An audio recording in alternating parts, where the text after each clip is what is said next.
When you observe Buddhist monks walking for peace on American soil at parks in China Grove, what do you feel? Are they joyful? Are they suffering? Or is it all a journey of meditation to let go of the difficulties of daily life? Because when you practice meditation through walking, standing, lying down, and sitting as the Buddha taught, how exactly is that practice meant to be lived? Are you certain that the comfort you are seeking in meditation is truly awakening, or is it simply a very gentle rest of the mind? Amid the noisy rhythm of life, many people come to meditation with the hope of feeling calmer, lighter, less tired, but after a period of practice, they begin to feel stuck, vague, and unsure whether they are moving in the right direction.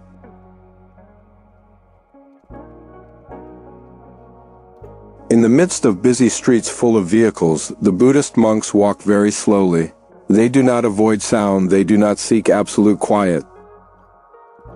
They walk within the noise without being pulled along by it, and without tensing themselves to endure it.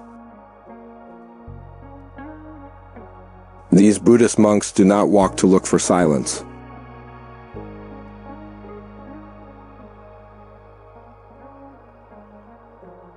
They also do not walk to prove their ability to endure hardship.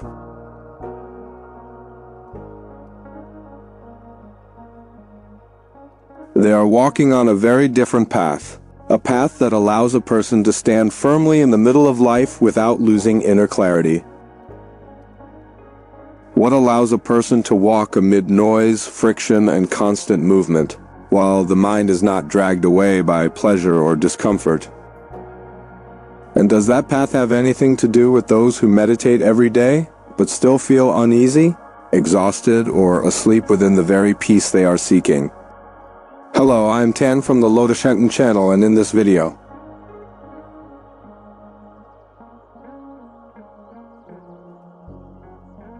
we will look together in a very honest way at the path that many modern meditation practitioners are walking.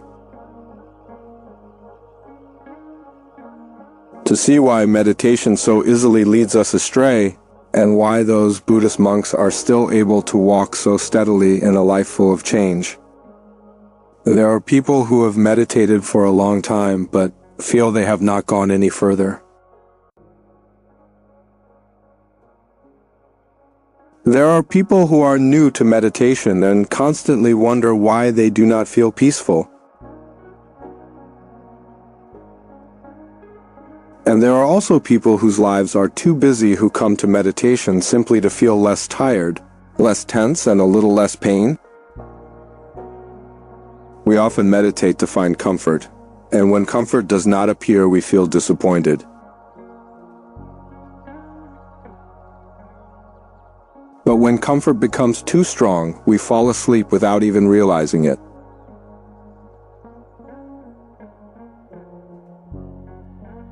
The path of seeking pleasure can lead us into a very subtle form of dullness, gentle, soothing, and hard to recognize. The path of sinking into suffering pulls us into a heavier ignorance, where every experience is viewed through the lens of fear and hurt. And what few people realize is that neither of these paths leads to true inner freedom.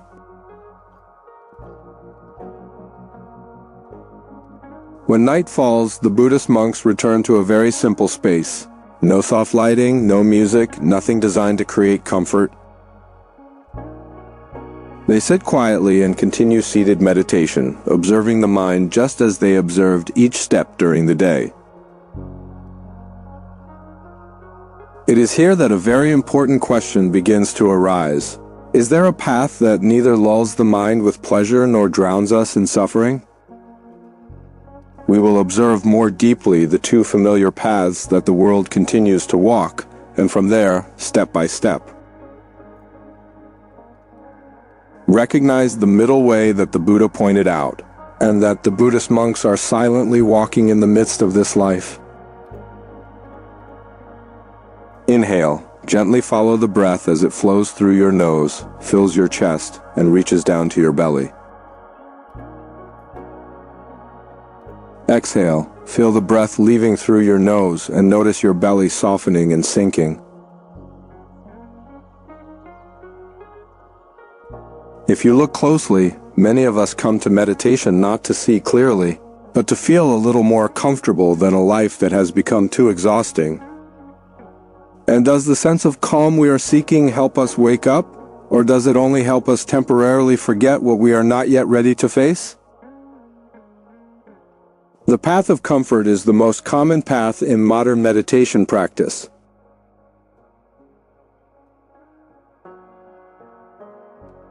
Because it brings quick results, is easy to feel, and involves little friction. You only need to sit still, relax, listen to gentle music.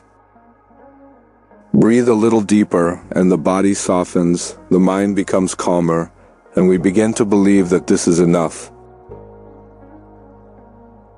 But right at this point, a very subtle mechanism begins to operate when the mind feels calm.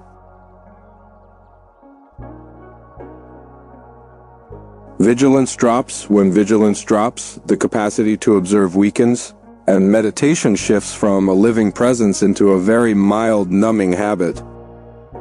Some people turn on a meditation just to sleep more easily. Some people only meditate when everything in life is already going well.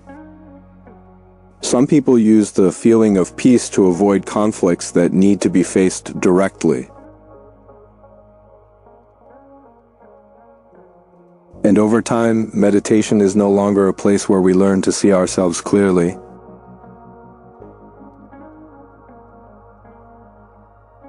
But becomes a place where we hide from the less comfortable parts of life itself.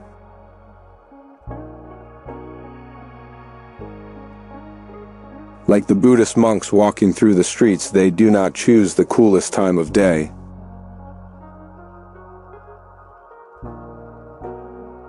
They do not choose the quietest route. They do not wait until everything is easy before taking a step. Because awakening is not born from favorable conditions, but from full presence with whatever is here. Awareness does not come from feeling good, but from the ability to be fully present with both comfort and discomfort without losing clarity. But when we realize that the path of comfort can cause us to fall asleep, many people swing to the opposite extreme, the path of suffering. Inhale, gently follow the breath as it flows through your nose, fills your chest, and reaches down to your belly. Exhale, feel the breath leaving through your nose and notice your belly softening and sinking. On this path, suffering is no longer just an experience being observed, but gradually becomes an identity. A life story we repeat every day about how wounded we have been, how much we have endured, and how weak we are. When the mind clings to pain, all experiences are filtered through fear, negative thoughts repeat and become the guiding voice. And attention continuously sticks to pain, draining our life energy without us even realizing it. Suffering at this point does not wake us up, but causes the mind to contract, lose flexibility. React more than understand, and like pleasure, it also takes away freedom in a different way.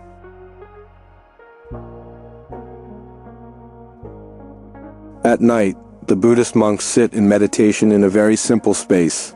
The body may ache, the mind may not feel comfortable.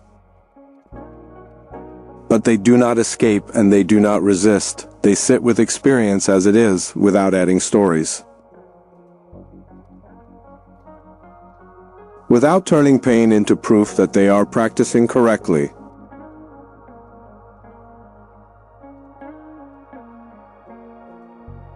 A very common mistake is to think that the more pain there is, the deeper the practice, the more one endures. The more progress is made, but endurance is not awakening, and asceticism does not automatically give rise to wisdom. Compared to the path of comfort that lulls us to sleep, the path of suffering numbs us.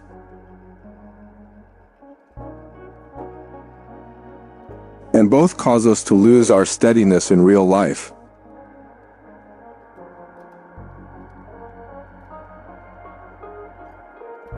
And it is right here that the middle way begins to be seen more clearly.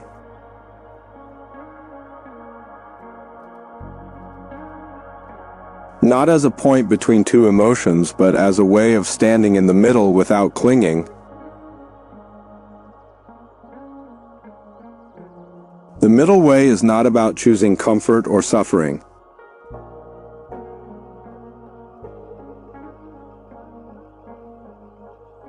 but about not allowing the mind to be pulled toward either side.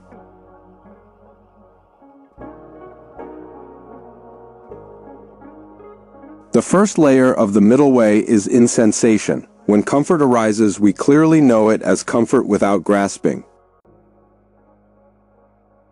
When discomfort appears, we recognize it without identifying with it.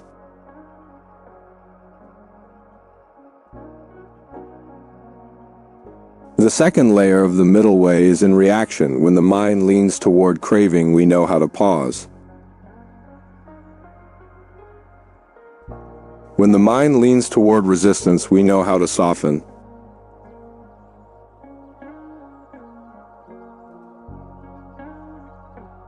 The third layer of the middle way is in daily life, when we know how to balance work and rest.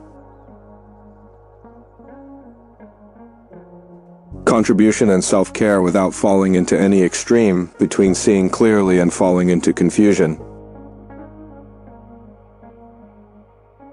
At this point, the Noble Eightfold Path is no longer a religious concept, but becomes a very close and living language. Right mindfulness is clear seeing, right effort is not forcing, right livelihood is living with awareness right within daily responsibilities. Returning to the breath always helps you become more focused and peacefully aware than ever before. Inhale. Gently follow the breath as it flows through your nose, fills your chest, and reaches down to your belly. Exhale. Feel the breath leaving through your nose and notice your belly softening and sinking. During the day, the Buddhist monks walk in awareness, each step touching the earth, each sound heard without being carried away. At night, they sit still and continue observing their minds with the same quality of presence. Walking and sitting are not two different practices, but one continuous stream of awareness brought into every posture of life. Now, if you are sitting here listening, take a very brief moment to return to the breath. Not to change it, not to control it, just to feel it. Inhale. Gently follow the breath as it flows through your nose, fills your chest, and reaches down to your belly. Exhale. Feel the breath leaving through your nose and notice your belly softening and sinking. The breath does not fix your old self, but it helps you clearly see the old habits that are operating. And it is this clarity that allows us to move beyond attachments that no longer serve us. The solution here is not to meditate more, but to meditate in the right direction, returning to simple and steady observation. Not seeking special sensations, not turning pain into identity, and allowing ourselves to stand firmly between the two extremes without forcing. When this is possible, meditation is no longer a period separated from life.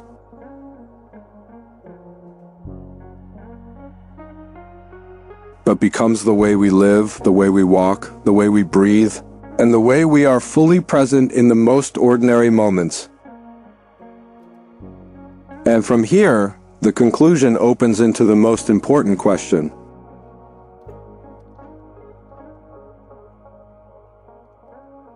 How can we bring this middle way more deeply into daily life without losing the inherent softness and clarity? After looking together at the two familiar paths of comfort and suffering,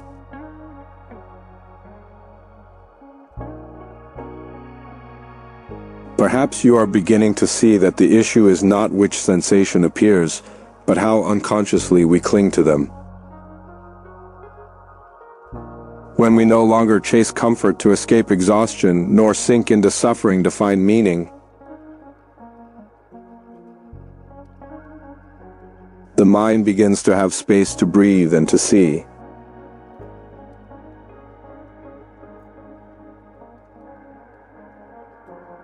The greatest benefit of this practice is not a lasting feeling of peace,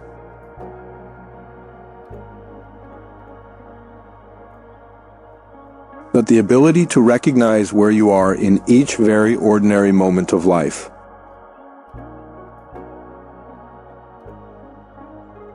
You learn how to see clearly without needing to fix, to feel without choosing sides.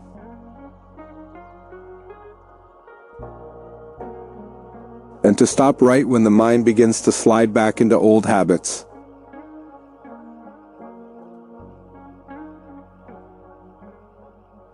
Just one step placed down with awareness in the middle of a busy day.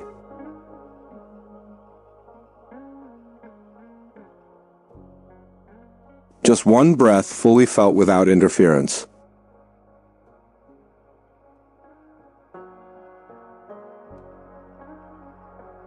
Just one moment when you choose not to react immediately and the middle way has already begun to appear. There is no promise of permanent stability, no guarantee that suffering will disappear.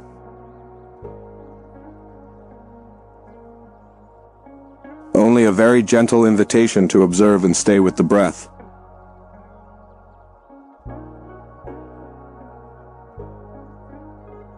Inhale. Gently follow the breath as it flows through your nose, fills your chest, and reaches down to your belly. Exhale. Feel the breath leaving through your nose and notice your belly softening and sinking. The Buddhist monks continue to walk in silence in the midst of noisy streets.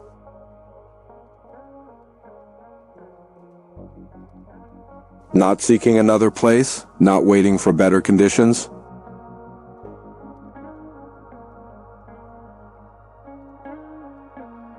Because the path they walk is not found at a destination, but within each step that is unfolding. The middle way is not far away, it begins right where you are standing.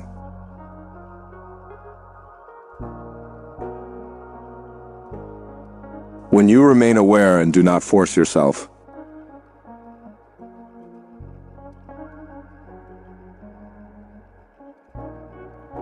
The journey in the game of breath will become more and more fascinating if you truly cherish it.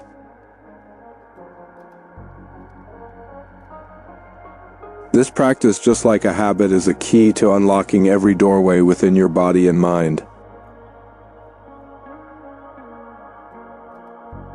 So keep watching and keep practicing with me in this video and the ones to come.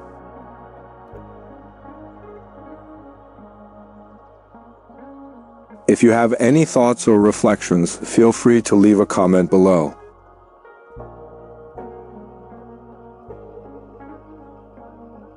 And if this video helped or inspired you, please click like, subscribe, and share it with others. Thank you.